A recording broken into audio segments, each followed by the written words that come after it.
दोस्तों जियो financial service limited की बात करें तो स्टॉक के अंदर आज तेजी देखने को मिल रही है और पिछले कुछ ट्रेडिंग सेशन से लगातार पॉजिटिव माहौल बना हुआ है। तो यहाँ पे कुछ बड़ी अपडेट निकल के आ रही है जिसको इस वीडियो के माध्यम से समझेंगे। मार्केट एक्सपर्ट इस समय जियो फाइनेंशियल को लेकर बुलिश है। दूसरी तरफ यहाँ पे देख लो कि कुछ फंड हाउस ने अपनी स्टेक को कम किया है जियो फाइनेंशियल के अंदर। तो क्वांट की तरफ से क्या रणनीति अपनाई गई उसको समझने की कोशिश करेंगे। और दूसरी तरफ जो म्यूचुअल फंड दूसरे जो है उसका रुझान कैसा है, क्या जियो फाइनेंशियल में इन्वेस्टमेंट हो रहा है या फिर यहाँ से एग्जिट ले रहे, उसको समझेंगे। और वो कौन से म्यूचुअल फंड है जिन्होंने इसमें इन्वेस्टमेंट किया हुआ है।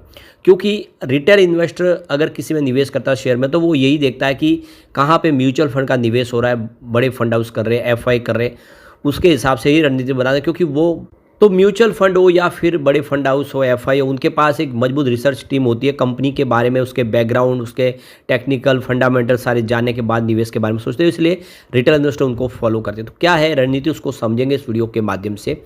लेकिन फ्रेंड्स उससे पहले अगर आप पहली बार हमारे चैनल पे आए तो चैनल को सब्सक्राइब कर दीजिए, एक बेल आइकॉन दबा दीजिए ताकि जब भी नया वीडियो बने पहला नोटिफिकेशन आपको मिले। वीडियो पसंद आए तो लाइक से जरूर कीजिए।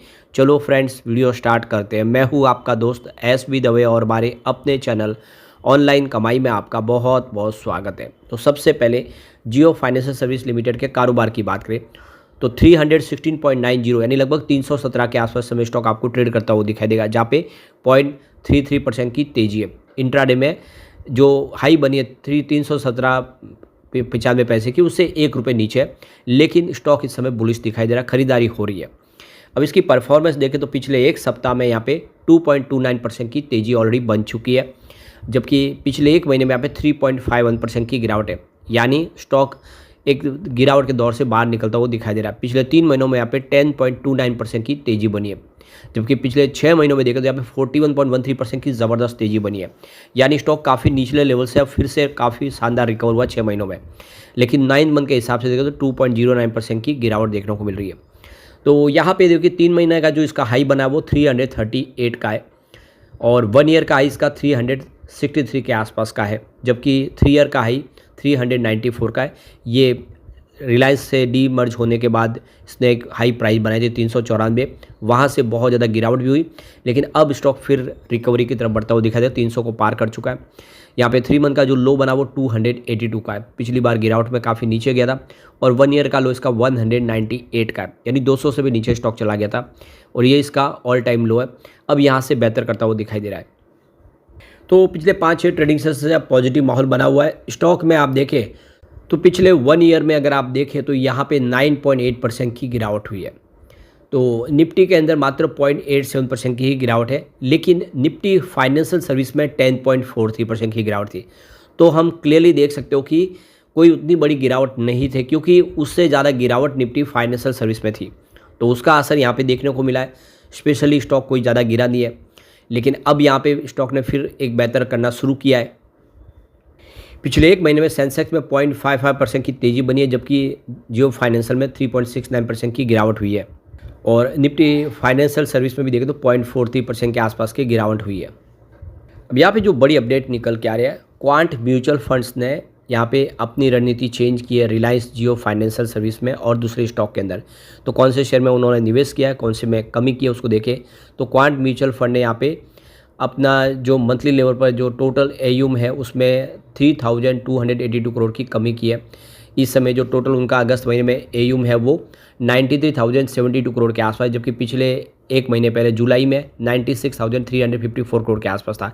यानी उन्होंने अपना निवेश घटाया है अगस्त महीने में।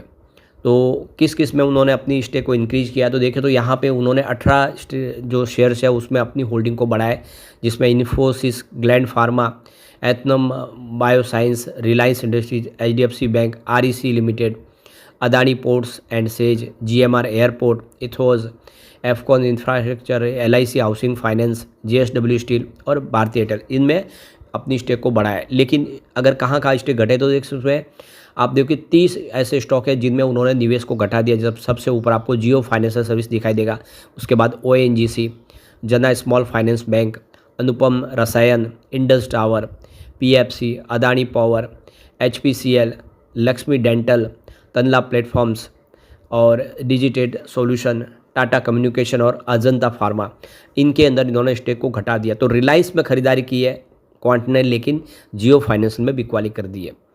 अब कुछ ऐसे म्यूचुअल फंड भी है जिन्होंने, जहाँ पे उन्होंने नई एंट्री किया। 16 म्यूचुअल फंड में उन्होंने फ्रेश इन्वेस्टमेंट किया, अपने पोर्टफोलियो में ऐड किया। वो है TCS, HUL, Nestle India, Wipro, Eicher motor, eternal, Tata steel, ICICI bank, Paytm, Suzlon energy और NMDC। ये उनका नया निवेश है। कुछ में से उन्होंने अपनी स्टेक पूरी तरह से एग्जिट कर ली है। तो ये 14 स्टॉक है जिनमें उन्होंने अगस्त महीने में अपनी होल्डिंग को बिल्कुल ख़त्म किया है। तो उसमें आपको सीमेंस एनर्जी दिखाई देगा, energy, Bharat forge, Avenue Supermarts, Indian bank, boss, hero motor Corp, city union bank, यहाँ से उन्होंने पूरा एग्जिट ले लिया है। तो ये अच्छी बात है कि अभी जियो फाइनेंस में उन्होंने पूरा एग्जिट ले लिया, कुछ अपनी होल्डिंग को ट्रिम जरूर किया है। अब यहाँ पे देख सकते हो कि इस समय जियो फाइनेंशियल को लेकर मार्केट एक्सपर्ट बुलिश है। और यहाँ पे देखो कि चॉइस ब्रोकिंग के जो टेक्निकल रिसर्च एनालिस्ट है कुणाल परार ने कहा है कि जियो फाइनेंशियल के शेयर में सिस्टमेटिक इन्वेस्टमेंट प्लान के तहत निवेश करना चाहिए, यानी SIP करनी चाहिए। यह आप देख सकते हो कि आने वाले समय कुछ बेहतर रिटर्न देने की संभावना यहाँ पे दिखाई दे रही है। लॉन्ग टर्म नज़रिया इसका काफ़ी अच्छा है। और दूसरी तरफ देखें तो जो ET नाउ स्वदेश में उन्होंने जो जानकारी दी है उसके साथ जियो फाइनेंशियल का शेयर आने वाले समय बेहतर कर सकता है। तो ये देख सकते हो कि रिलायंस इंडस्ट्रीज अलग हुई थी कंपनी वित्त वर्ष 2025 की चौथी तिमाही में। उसके बाद नतीजे में जो घोषित किए उसके बाद इन्होंने 5% का डिविडेंड देने का ऐलान भी किया था। तो कंपनी अब यहाँ से बेहतर करते हुए दिखाई दे रही है। कंपनी का बिजनेस मॉडल है काफ़ी अच्छा है और कंपनी यहाँ से एक नई शुरुआत कर सकती है। वैसे भले ही क्वांट म्यूचुअल फंड ने अपनी स्टेक कम की हो, क्वांट पहले बहुत सारा निवेश करते थे जियो फाइनेंशियल में, अब उन्होंने यहाँ पे कुछ अपनी प्रॉफिट बुकिंग की है, लेकिन म्यूचुअल फंड की संख्या ज़बरदस्त बढ़ी है। अगस्त महीने में भरपूर निवेश हुआ है जियो फाइनेंशियल में। करीब 113 ऐसे म्यूचुअल फंड हैं जिन्होंने अगस्त महीने में जियो फाइनेंशियल में निवेश किया। ये बहुत बड़ी बात है। तो काफ़ी सारा निवेश नया आया अगस्त महीने में। क्वांट भले ही यहाँ पे कम अपनी होल्डिंग की, उन्होंने प्रॉफिट बुक किया, लेकिन दूसरे म्यूचुअल फंड ने जम के खरीदारी किया है। सिर्फ 24 ऐसे म्यूचुअल फंड है जिन्होंने यहाँ पे एग्जिट लिया है। तो यह आंकड़ा बिल्कुल बहुत भारी है, क्योंकि 24 के सामने 113 नए म्यूचुअल फंड आ गए। ये इशारा है कि जियो फाइनेंशियल आने वाले समय कुछ बेहतर करेगा, इसीलिए बड़े फंड हाउस ने यहाँ पे अपनी होल्डिंग को बढ़ाना शुरू किया है। और करीब 49,562 शेयरों की अदला बदली हुई अगस्त महीने में। अब यहाँ पे शेयर होल्डिंग पैटर्न के माध्यम से जाने तो आपको समझ आएगा कि FI ने भी और DI ने भी अपना निवेश बढ़ाना शुरू कर दिया है। यहाँ पे प्रमोटर की होल्डिंग 47.12% के आसपास, जो अनचेंज है। लेकिन FI की बात करूँ, मार्च 2025 में उनकी 11.66% की होल्डिंग थी, जो जून में बढ़ के 12.30% हो गई है, यानी FI ने जम के खरीदारी की है। बात DI की करें तो उनकी 14.21% होल्डिंग थी मार्च में, जो जून में बढ़ के 14.68% हो गई है। गवर्नमेंट की होल्डिंग भी बढ़ गई है, 0.17% की होल्डिंग थी मार्च में, जो जून में 0.18% हुई है, यानी सरकार ने भी अपनी स्टेक यहाँ पे बढ़ा दी है। FI DI ने भी निवेश बढ़ा दिया है। तो निवेश कम किसका, वो है जनरल पब्लिक का, यानी यहाँ पे जनरल पब्लिक ही फंस रही है, लगातार अपना उनका इन्वेस्टमेंट कम हो रहा है। तो ये देख सकते हो कि मार्च में 26.83% की होल्डिंग थी, जो घट के 25.70% हो गई है। तो यहीं पर जनरल पब्लिक गलती कर जाती है। यहाँ पे FI DI म्यूचुअल फंड सरकार सब कोई निवेश कर रहा है, लेकिन जनरल पब्लिक है कि यहाँ पे अपनी होल्डिंग कम कर रही है, और वो यहाँ से जो कमाई का मौका, वहाँ से वो अपना मौका है जो छूक रहे। ये हर बार रिटेल इन्वेस्टर इसीलिए मार्केट में कमा नहीं पाता है। यहाँ पे कैश फ्लो भी कंपनी का बढ़ा है। मार्च 2023 में 56 करोड़ का नेट कैश फ्लो था, मार्च 24 में ये घट के 11 करोड़ के आसपास आ गया। लेकिन इस बार मार्च 2025 में कैश फ्लो भी अच्छा खासा बढ़ गया है, 285 करोड़ के आसपास आ गया। यानी कंपनी का बिजनेस आने वाले समय कुछ बड़ा धमाका करेगा। दो बड़े पार्टनर इसको मिल गए, ब्लैक रॉक और बजाज अलायंस से अलायंस ग्रुप जैसा इस जर्मनी की कंपनी मिल चुके हैं। ये आने वाले समय कुछ बाजार में बड़ा कर सकते हैं। लेकिन फ्रेंड्स, कोई भी इन्वेस्टमेंट करने से पहले अपने फाइनेंशियल एडवाइजर से एडवाइस ले ले या अपना खुद का रिसर्च करें, क्योंकि मैंने वीडियो आपके एजुकेशनल पर्पज़ के लिए ही बनाया। वीडियो पसंद आए तो लाइक से जरूर कीजिए और चैनल को सब्सक्राइब कर दीजिए। Thank you friends.